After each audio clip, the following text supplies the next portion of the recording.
Gold trusted gold buyers తాకట్టులో ఉన్న బంగారాన్ని విడిపించి ఈ రోజు ఉన్న మార్కెట్ ధరకే కొనబడును. మరిన్ని వివరాలకు సంప్రదించండి 77107720. ఎమ్మెల్సీ అద్దెంకి దయాకర్ ఉన్నారు, మాట్లాడదాం. మొదటగా అద్దెంకి దయాకర్ గారు congratulation. Thank you brother, thank you. MLC అయ్యారు, చాలా కళలుగా అన్నారు, చాలా చేస్తా ఉన్నారు. ఏం చేయబోతారు ఎమ్మెల్సీగా మొదటిసారి? ప్రభుత్వం యొక్క పథకాలను తెర మీదకి తీసుకురావడం, ప్రభుత్వానికి ప్రజలకు మధ్యన వారధిగా ఉండడం. అయితే మొదటగా ప్రజా ఉద్యమకారునిగా ఉన్నా కాబట్టి ప్రజా అంశాలన్నిటి కూడా ప్రభుత్వానికి తీసుకుపోవడానికి ఒక మంచి ప్రయత్నం చేస్తా. అన్నిటికంటే ముఖ్యంగా రాష్ట్రంలో జరుగుతున్న ప్రభుత్వ వ్యతిరేక ప్రతిపక్షాల కార్యాచరణను మరింత సీరియస్గా మేము ఎదుర్కోబోతున్నాం. అది మండలిలోనైనా బయటనైనా సరే, సభల్లోనైనా బయటలోనైనా సరే. చాలా సఫర్ అయ్యారు, చాలా ఒడిదుడులకు గురైనటువంటి సిచ్యువేషన్, టికెట్ విషయంలో కానీ ఎమ్మెల్సీ విషయంలో కానీ చర్చ జరిగినప్పుడు. సో ఇప్పుడు ఏమనిపిస్తుంది ఎమ్మెల్సీ అయ్యారుగా? ఎమ్మెల్సీ అయితే బాధ్యత ఇంకెక్కువ పెరిగింది, లేకున్నా కూడా అంతకంటే ఎక్కువనే చేసే అవకాశం ఉండే కాబట్టి ఇప్పుడు మరింత పెరిగింది. ముఖ్యమంత్రి గారు నా మీద పెట్టిన ఏదైతే బాధ్యత ఉందో దాన్ని నిర్వర్తిస్తూనే పార్టీని కూడా డెఫినెట్గా మేము పార్టీ ఫస్ట్, తర్వాత గవర్నమెంట్ కాపాడుకుంటూ మళ్ళొక్కసారి అధికారంలోకి ఎట్లా తీసుకురావాలనే ఉద్దేశంతో ప్రయత్నం చేస్తాము. ఇప్పుడు ఉమ్మడి జిల్లా ఖమ్మం జిల్లా తర్వాత ఉమ్మడి జిల్లా నల్గొండ జిల్లాకు సంబంధించి వార్తలు ఎక్కువ వినిపిస్తూ ఉన్నటువంటి పరిస్థితి. నాయకత్వం ఎక్కువ ఉంది, అక్కడ వాయిస్ ఎక్కువ ఉంది. మీలాంటి వాళ్ళు తెరపైకి వచ్చినటువంటి సిచ్యువేషన్. మంత్రివర్గ విస్తరణ ఉంది, ఇంకోటి విప్ ఖాళీగా ఉంది, చీఫ్ విప్ ఖాళీగా ఉంది. సో ఇట్లాంటి విషయంలో చర్చ జరుగుతూ ఉంది. అద్దంకి నేను అనుకుంటున్నా నన్ను హైదరాబాద్ లోకల్గా పెట్టే అవకాశం ఉంది. ఎందుకంటే జిహెచ్ఎంసీలో పార్టీ తక్కువ ఉన్నది కాబట్టి హైదరాబాద్ నేను యాప్ట్ చేస్తున్నా. మంత్రులు, విప్పులు ఇవన్నీ కూడా ముఖ్యమంత్రి గారు, పార్టీ అధ్యక్షుడు చూసుకుంటారు. నేను పార్టీ పని చూసుకుంటా, ప్రజల సమస్యలు నేను చూసుకుంటా. నన్ను ఏ విధంగా పార్టీ వినియోగించుకున్నా నేను సిద్ధమే. దేనికి కూడా నేను సిద్ధపడే, గతంలో టికెట్ ఇవ్వకపోయినా ఉన్నా. ఇప్పుడు ఏదైనా సరే పదవి వస్తే దాన్ని తీసుకోవడానికి ఏం ప్రాబ్లం లేదు, ఇవ్వకపోయినా దాన్ని పని చేయడం మాత్రం సిన్సియర్గా చేస్తాను. కాంగ్రెస్ పార్టీ నాయకుడి కంటే కూడా ఎక్కువగా అద్దంకి దయాకర్కి ఉద్యమ నాయకుడిగా పేరుంది. సో విద్యార్థుల చాలా పాత్ర ఉంది ఉద్యమంలో. ఎస్సీ ఉద్యమం నడుస్తూ ఉంది భూముల గురించి.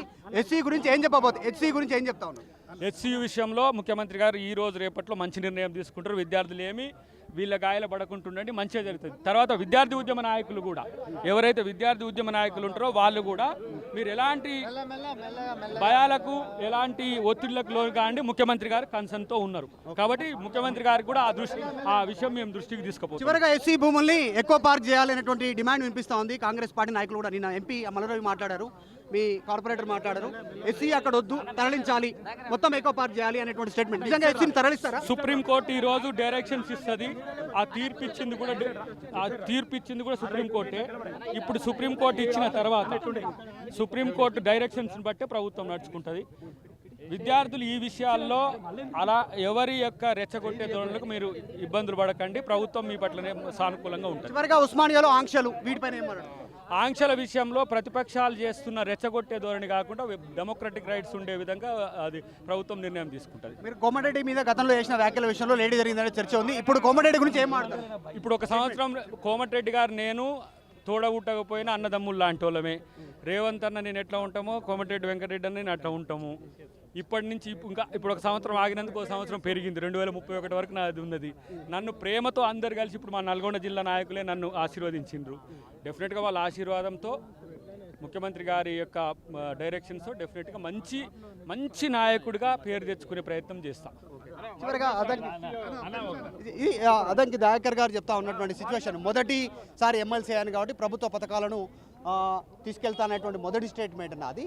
నన్ను హైదరాబాద్ లోకల్గా పరిగణిస్తుంది ప్రభుత్వం, పార్టీ అనేటువంటిది ఒక స్టేట్మెంట్ చేస్తారు. దాంట్లో ఆయన స్టేట్మెంట్ వెనకాల ఉన్నటువంటి అంశం ఏంటంటే మంత్రివర్గంలో కానీ చీఫ్ విప్గా కానీ నన్ను పరిగణలోకి తీసుకునే అవకాశం ఉందనేటువంటిది ఆయన మాటల్లో కనిపిస్తూ ఉంది. సో మొత్తానికైతే చాలా గ్యాప్ తర్వాత, సుదీర్ఘ విరామం తర్వాత, వెయిట్ చేసిన తర్వాత ఆయనకు ఎమ్మెల్సీ లభించింది. దీనివల్ల నాకు ఇంకా టైం ఎక్కువగా దొరికింది అనేటువంటి స్టేట్మెంట్ కూడా చేస్తూ ఉన్నటువంటి సిచ్యువేషన్. 31 వరకు నేను ఉండే అవకాశం ఉంది ఎమ్మెల్సీగా.